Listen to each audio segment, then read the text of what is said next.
Hidup berencana itu keren. Halo Sobat Keluarga Indonesia, perlu Sobat ketahui, penduduk bersifat dinamis dalam hal jumlah, struktur, dan persebarannya. Pada tahun 1961, penduduk Indonesia berjumlah 97.019 juta jiwa, meningkat menjadi 119.208 juta jiwa di tahun 1971 dan menjadi 238.519 juta jiwa pada tahun 2010. Hasil proyeksi penduduk Indonesia di tahun 2015 sampai 2045 menunjukkan bahwa jumlah penduduk Indonesia akan menjadi 269,6 juta jiwa pada tahun 2020 dan 319 juta jiwa pada tahun 2045. Sobat Keluarga Indonesia, angka pertumbuhan penduduk Indonesia adalah 2,31% per tahun pada 1961 sampai 1971 dan menurun menjadi 2,15% per tahun pada periode 1971 sampai 1980 dan menjadi 1,49% per tahun pada periode 2000 sampai 2010. Pertumbuhan penduduk Indonesia diproyeksikan akan menurun menjadi 1,08% per tahun pada periode 2015 sampai 2020.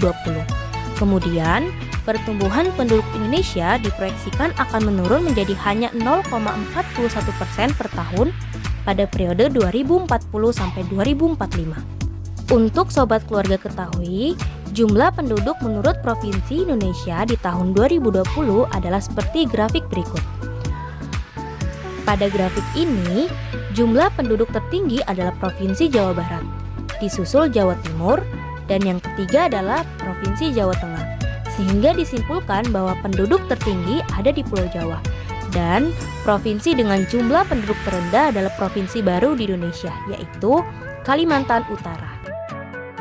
Berbeda dengan angka pertumbuhan penduduk menurut Provinsi Indonesia tahun 2015 sampai 2020, melihat tabel di samping, yang tertinggi adalah di Provinsi Kepulauan Riau, yakni sekitar 3,10%, diikuti Provinsi Papua Barat 2,39% dan Kalimantan Utara 1,91% per tahun.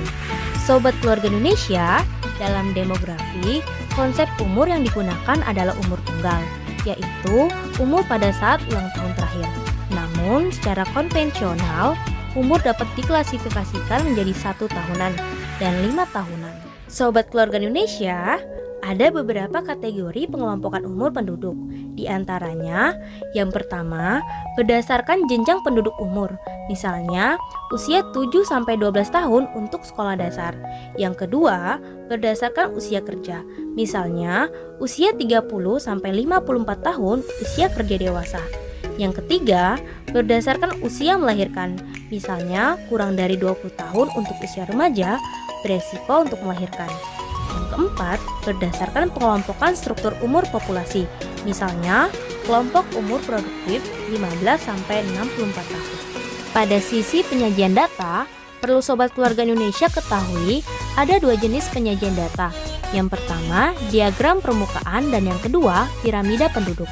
Untuk penggunaannya, diagram permukaan 100% biasanya digunakan untuk penyajian struktur umur penduduk dengan 3 kelompok, 0-14 tahun, 15-64 tahun, dan 65 tahun ke atas.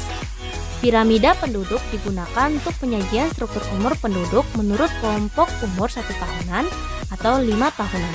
Berikut adalah contoh dari 2 data tersebut. Sobat Keluarga Indonesia, jendela kesempatan demografi merupakan periode waktu dalam evolusi demografi suatu bangsa ketika proporsi penduduk usia produktif secara khusus mendominasi struktur umur penduduk. Jendela kesempatan biasanya berlangsung sekitar 30-40 tahun. Nah, lalu bagaimana dengan Indonesia? Apakah sudah mencapai bonus demografi?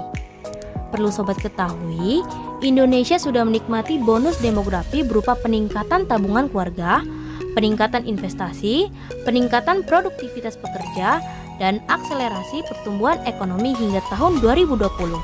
Secara angka, terjadinya bonus demografi dapat diukur dengan menurunnya rasio ketergantungan di suatu negara, yang berarti proporsi usia produktif di negara tersebut meningkat.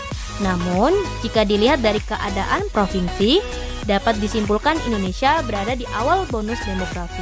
Sobat Keluarga Indonesia, komposisi penduduk adalah susunan atau pengelompokan penduduk berdasarkan kriteria tertentu. Mengapa komposisi penduduk di suatu wilayah perlu dikaji atau dipelajari? Komposisi penduduk penting diketahui sebagai dasar menyusun kebijakan dan pembangunan. Komposisi penduduk ada 3, yakni yang pertama, komposisi pendidikan, yakni ukuran pendidikan adalah pendidikan tertinggi yang ditamatkan. Kedua, komposisi perkawinan, memiliki pengaruh yang penting terhadap tingkat kelahiran.